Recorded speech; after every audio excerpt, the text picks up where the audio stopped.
प्रिय दर्शकों, आपके अपने चैनल में मैं आपका सुशील कुमार शर्मा हार्दिक स्वागत करता हूं।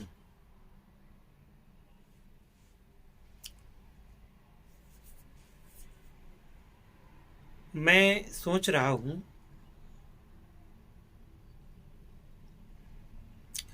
कि जितना अच्छा से अच्छा काम कर सकूं आप लोगों के लिए करूं, आप लोगों के जीवन के स्तर को बढ़ा सकूं। अभी मैंने थोड़ी देर पहले एक वीडियो अपलोड किया है कि क्या भारतीय ग्रंथ झूठे हैं। अगर आपने उस वीडियो को नहीं देखा है तो देख लें। और सीधी बात पर आता हूं, अपने जीवन की रक्षा करने के लिए, अपने तन की रक्षा करने के लिए व्यक्ति कुछ भी कर सकता है। अभी 4 दिन पहले की बात है कि मेरे गांव का एक लड़का मेरे पास आया और उसने मुझे बुलाया। जब मैं बाहर जाके उनसे मिला, बातचीत हुई। उसके पिता को पक्षाघात हुआ था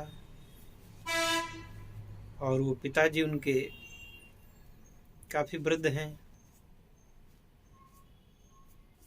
उनकी आयु इस समय 80 से ऊपर की होनी चाहिए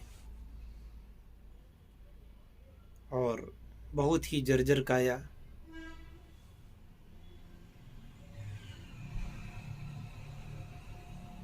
जो कि आज से नहीं, पहले से ही थे वो। तो जब उनका वो बेटा मुझसे मिलता है तो चूंकि उसके पिता थे, आंखें उनकी डबडबाई हुई थी और उन्होंने बताया कि मैंने पिताजी के इलाज के लिए 2 लाख रुपए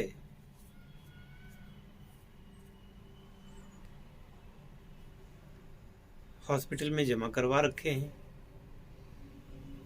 और मेरे पास अभी 3 लाख रुपए और है।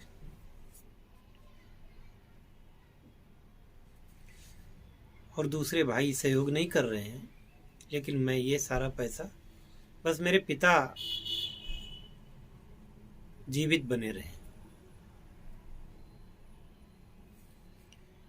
मुझे उस लड़के की बात सुन करके गहरा दुख हुआ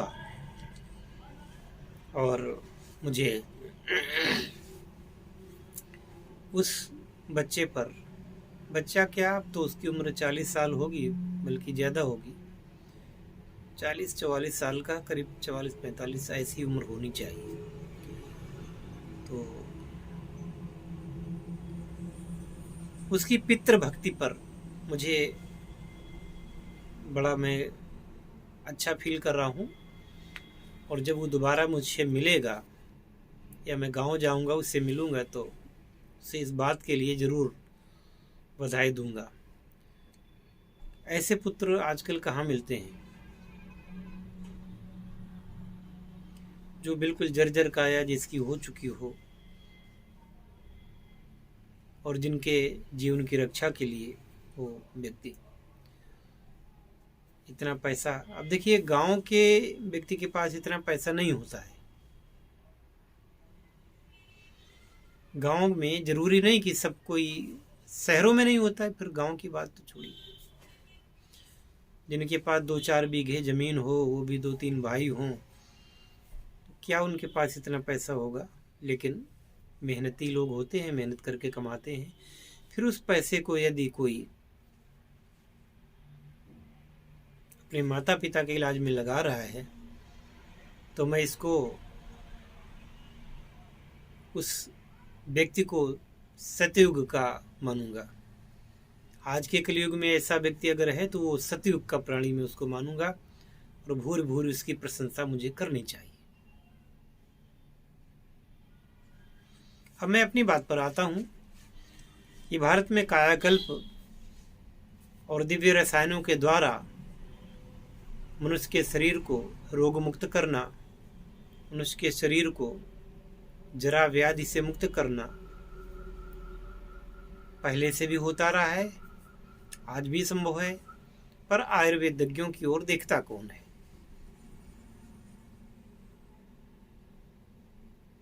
आयुर्वेद शास्त्रियों के पास में लोग तभी जाते हैं जब उनको हर तरह से नाकामी मिलती है, जब हर तरफ से उनको दुत्कार दिया जाता है, और जब डॉक्टर्स उसको बोल देते हैं इसको घर ले जाओ और इसका कोई इलाज नहीं। अब वो व्यक्ति भी चारों तरफ से हार थक चुका होता है, तो वो सोचता है अब क्या करें। उस समय फिर वो ये देखते हैं कि चलो किसी आयुर्वेद वाले से मिल लिया जाए, 3 का तुक्का लग जाए, हो सकता है ठीक हो जाए। तब लोग किसी भी वैद्य के पास, चिकित्सक के पास उसको ले जाते हैं। और ऐसे भी मौकों पर ये भारतीय आयुर्वेदिक चिकित्सक प्राणपण से उनका इलाज करते हैं। अधिकांश मामलों में वो कंट्रोल कर लेते हैं और रोगी को रोग मुक्त कर देते हैं। इसलिए आज भी धाक बनी हुई है वैद्यों की। अब आजकल का तो ये ट्रेंड चल गया है कि लोग BA MS की डिग्री प्राप्त कर लेते हैं, लेकिन कभी भी वो आयुर्वेदिक औषधियों का प्रयोग अपने मरीजों को नहीं कराते। वो प्रयोग कराते हैं मॉडर्न जो मेडिकल साइंस है। हालांकि ये ऐसा करना भी गलत है कि आपने शिक्षा तो ग्रहण की आयुर्वेद की और इलाज कर रहे हैं आप एलोपैथ में, ये भी गलत है, पर चले यही रहा है। और भारतीय पद्धतियों को, भारतीय जड़ी बूटियों से निर्मित दवाइयों को, रसायनों को लोग प्रथम दृष्टया तो ये ही समझते हैं, लेकिन बाद में जब उनको कहीं से राहत नहीं मिलती तब वो एक बार आजमाने के लिए ही इसकी ओर आते हैं। तो मैं ये चाहता हूं कि आप लोग ऐसी गलती ना करें।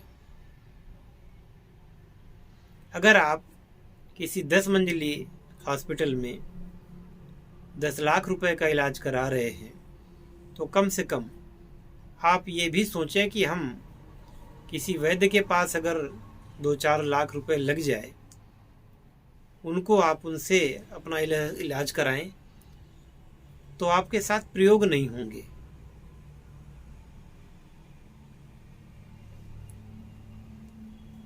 मेडिकल में तो आपको लैब बना दिया जाता है, लैब में ही रख दिया जाता है और आपके ऊपर प्रयोग होते हैं बस।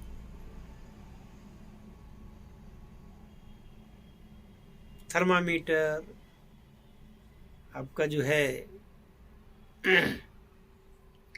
रक्तदाब नापना उसकी मशीन, खून की जांच, पेशाब की जांच, बलगम की जांच, थूक की जांच, आपके मल की जांच, हर जगह जांच जांच जांच, अल्ट्रासाउंड, एक्सरा, तमाम। तब उस मूर्धन्य विद्वान डॉक्टर को पता चल पाता है कि आपको रोग कौन सा है।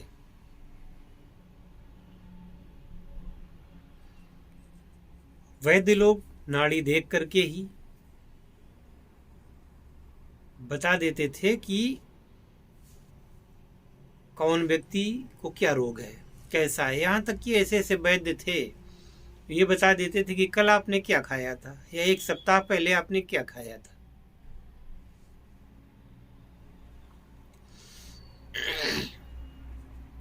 भारतीय ज्योतिष जब इसका शुभारंभ हुआ था तब कोई कंप्यूटर नहीं था, कुछ नहीं था, और ये हजारों वर्ष बाद की और हजारों वर्ष पहले की सटीक एक एक सेकंड की गणना, एक एक पल की गणना उन्होंने सही सही की है।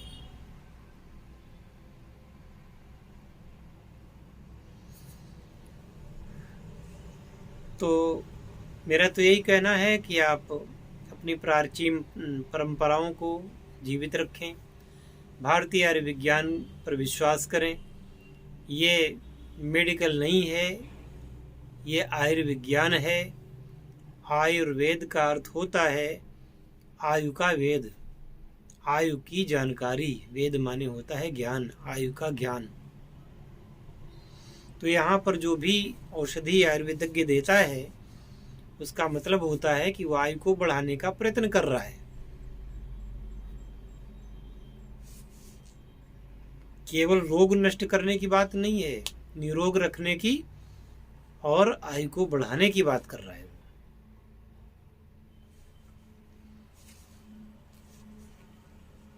तो ज़्यादा से ज़्यादा आयुर्वेदिक जो इलाज करते हैं, जिन्हें हम नीम हकीम कह करके जिनका अपमान करते हैं, उनको भी जरा सम्मान की दृष्टि से देखें। आप एक बार उनकी बात सुने और उनको सपोर्ट करें। आपके क्षेत्र में, गांव में, शहर में, कस्बे में किसी ऐसे व्यक्ति से मिले। नाड़ी का ज्ञान के लिए बहुत सारे ग्रंथ हैं, पर ग्रंथों से नहीं, किसी नाड़ी वैद्य से मिले तो वो नाड़ी को देख करके और आप चमत्कृत रह जाएंगे कि वास्तव में क्या नाड़ी का विज्ञान इतना विशद है कि वो मृत्यु तक की भविष्यवाणी कर सकता है, कर देता है।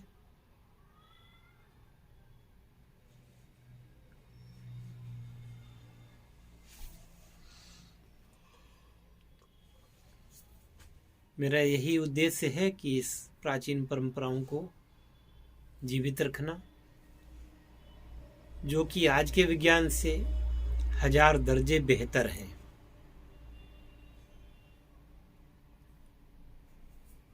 पता नहीं आप मेरे वीडियो को अच्छा समझेंगे, नहीं समझेंगे, लाइक करेंगे कि नहीं करेंगे, देखेंगे या भी नहीं देखेंगे, मैं नहीं जानता।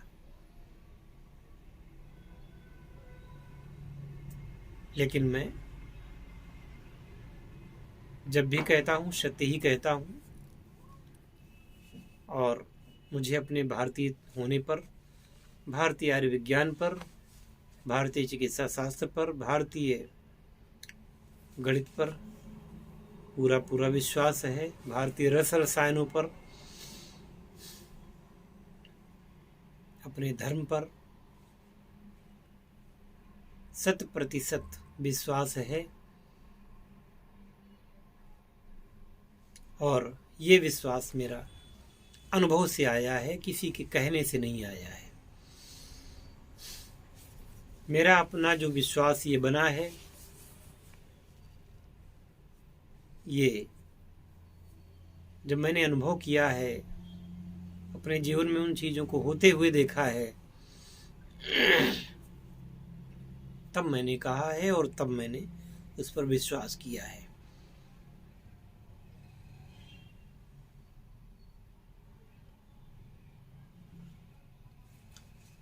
आशा है कि आप भी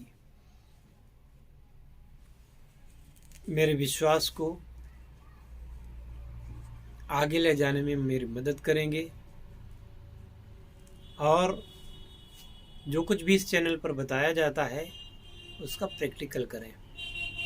एक सज्जन है, वो कहते हैं कि मुझे तो बस प्रैक्टिकल चाहिए, मैं प्रैक्टिकल पर विश्वास करता हूँ। और तो भाई मैं मना नहीं करता हूँ, प्रैक्टिकल करिए। और आप कभी आपने संपर्क तो किया नहीं, ना कोई साधना की, ना कोई प्रैक्टिकल किया, फिर ये बेकार की बात क्यों की। मिलते हैं अगले वीडियो में। जय धन्वंतरी, जय आयुर्वेद, हर हर महादेव, जय श्री हरि।